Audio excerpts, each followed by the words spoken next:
పచ్చని అడవుల మధ్య ఒక చిన్న గ్రామం ఉంది. ఆ అడవులలో ఏదో ఒక పురాతన రహస్యం దాగి ఉందని అక్కడ ప్రజలు బలంగా నమ్ముతారు. ఆ అడవి గురించి గ్రామస్తులు ఎప్పుడూ భయపడేవారు. ఆ అడవిలో ఏదో చీకటి శక్తి దాగి ఉందని, అక్కడికి ఎవ్వరూ వెళ్ళకూడదని పెద్దలు హెచ్చరించేవారు. కాని ఆ గ్రామంలో ఉన్న 4 యువకులు రాము, లక్ష్మి, కిషోర్ మరియు సుమతి ఈ హెచ్చరికలను పట్టించుకోలేదు. ఒకరోజు ఆ అడవిలో ఉన్న రహస్యం ఏంటో తెలుసుకోవడానికి ఆ అడవిలోకి వెళ్లాలని నిర్ణయించుకున్నారు. అప్పుడు వాళ్ళకి తెలీదు, ఆ రాత్రి వారి జీవితాలను ఎప్పటికీ మార్చేస్తుందని. సూర్యుడు అస్తమిస్తున్న సమయంలో ఆ 4 స్నేహితులు గ్రామం చివర ఉన్న ఒక పాత బావి దగ్గర కలుసుకున్నారు. అక్కడ గాలి చల్లగా వీస్తూ ఉంది. ఎటువైపు చూసినా చెట్ల ఆకులు రెపరెపలాడుతూ గట్టిగా శబ్దం చేస్తున్నాయి.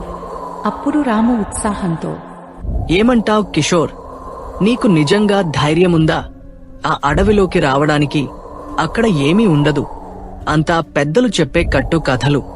నాకు అదంతా తెలీదు రాము. అమ్మ నాతో చెప్పింది. అడవిలో ఒక పాత ఆలయముందట. అక్కడ ఏదో దెయ్యం సంచరిస్తుందని. అరే, దెయ్యాలనేవే లేవు కిషోర్. నువ్వు సినిమాలెక్కువగా చూస్తావనుకుంటా. దీని గురించి నువ్వేమంటావ్ సుమతి? ఎందుకు నాకు కొంచెం భయంగా ఉంది. కాని మీరంతా వస్తానంటే నేను కూడా వస్తాను. కానీ టార్చ్ లైట్ మాత్రం మర్చిపోవద్దు. అలా వారు నవ్వుకుంటూ టార్చ్ లైట్లు, వాటర్ బాటిళ్లు మరియు కొన్ని తినుబండారాలతో అడవిలోకి బయలుదేరారు. ఆ అడవి తన చీకటి ప్రపంచంలోకి వాళ్ళని ఆహ్వానించింది. కాని వాళ్ళకి అప్పుడు తెలీదు, అది వారి చివరి నవ్వు అవుతుందని. అడవి చీకటిగా, నిశ్శబ్దంగా ఉంది. చెట్ల మధ్య గాలి ఈలలు వేస్తోంది. టార్చ్ లైట్ వెలిగించారు. అకస్మాత్తుగా కాలితో ఆకులు నలిగినట్లు ఒక వింత శబ్దం వినిపించింది. ఎవరో వాళ్ల పక్క నుండి వెళ్ళినట్లు అనిపించింది. అది ఆ శబ్దమేంటి? ఎవరైనా మనల్ని వెంబడిస్తున్నారా? అదేదో జంతువు అయి ఉంటుంది సుమతి, భయపడకు. కాని ఈ అడవిలో జంతువులు కూడా ఉండవని అంటారు. అప్పుడైతే ఈ శబ్దం ఎక్కడి నుండి వస్తోంది? అలా మాట్లాడుకుంటూ వారు ముందుకు సాగారు.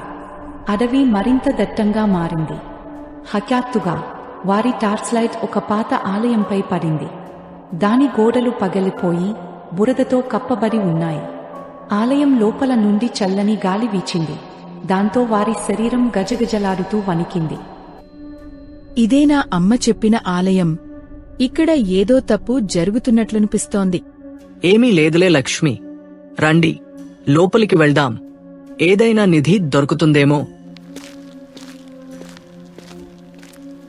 ఆలయం లోపల చీకటి దుమ్ము మరియు వింత వాసనతో నిండిపోయింది. గోడలపై పాత ఫోటోలు, విచిత్రమైన సంకేతాలు ఉన్నాయి. ఆలయం మధ్యలో ఒక పెద్ద శిలాఫలకం ఉంది. దానిపై ఏదో రక్తంతో రాసినట్లు కనిపించింది. ఇదంతా రక్తమా? మనం ఇక్కడ నుండి వెంటనే వెళ్లిపోవాలి. చూడండి ఈ సంకేతాలు. ఇవి ఏదో మంత్రాలలాగా ఉన్నాయి. ఇక్కడ ఏదో దెయ్యం ఉన్నట్లుంది. అంతా మూఢనమ్మకాలు. నేను ఈ శిలాఫలకాన్ని తెరుస్తాను. రాము శిలాఫలకాన్ని తాకిన క్షణంలో ఆలయం లోపల భూమి కనిపించింది. ఒక భయంకరమైన నీడ వారి వెనుక కనిపించింది. ఆ నీడలో ఒక ఆకారం ఏర్పడింది. అది ఒక స్త్రీ రూపం.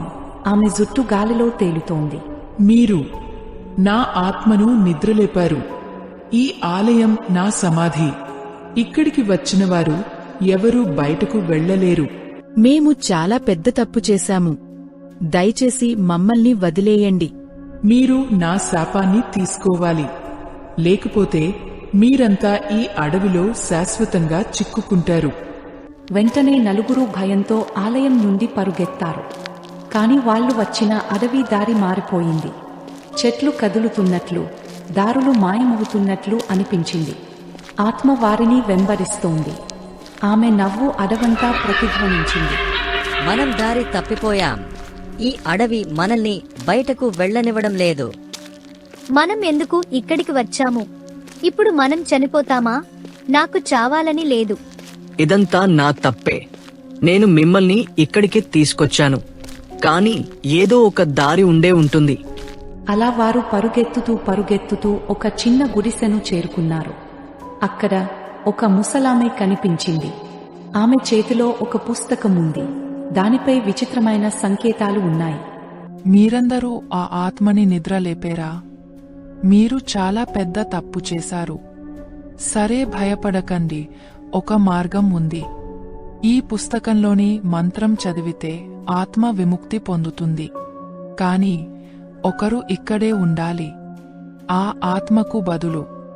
అలా అయితే మనలో ఒకరు ఇక్కడ చిక్కుకోవాలా? అవును, ఆ నిర్ణయం మీమీదే ఆధారపడి ఉంది. ఆ నలుగురు ఒకరినొకరు చూసుకున్నారు. ఆత్మ యొక్క నీడ మరింత దగ్గరగా వస్తోంది. ఇంతలో రాము ముందుకు వచ్చాడు. నేను ఉంటాను. ఇది నా తప్పు. ఇది నేనే పూర్తి చెయ్యాలి. మీరు మంత్రం చదవండి, వెళ్ళిపోండి. రాము, వద్దు, అలా చేయకు. మనం కలిసే బయటపడదాం. వేరే దారి లేదు.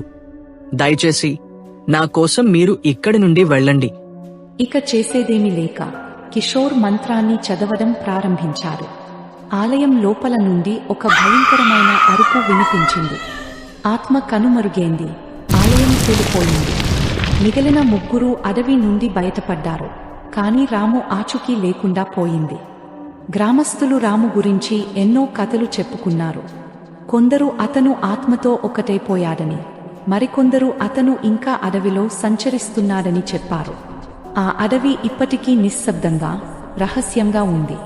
రాత్రిళ్ళు కొందరు ఒక యువకుడి ఆత్మ ఆ ఆలయ శిథిలాల మధ్య కనిపిస్తుందని చెప్పుకుంటున్నారు.